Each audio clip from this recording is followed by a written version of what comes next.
Yan na, nilagyan ko na ng hose yan.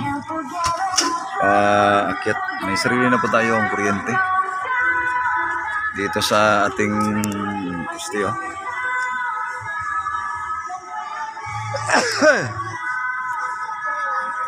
Yan na, 0-0 pa.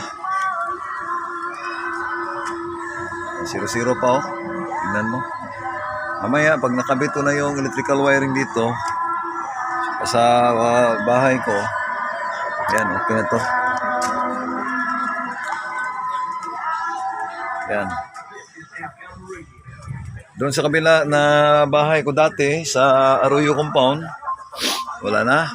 Numpisahan na, tinaltal yung mga bahay doon. At ako ay nakaalis na doon. Dito na po kami sa sarili naming bahay, kahit munting bahay. Sa sarili naman natin. Walang problema. Thank you very much mga ka-everyone. Yan, pinumpuan natin ang haba ng poste natin. Kaya nakabit na. So far so good. Yun po. 0-0 pa. Wala pang kwenta. So baka mataod, may kwenta na. Alright, thank you very much mga ka-everyone.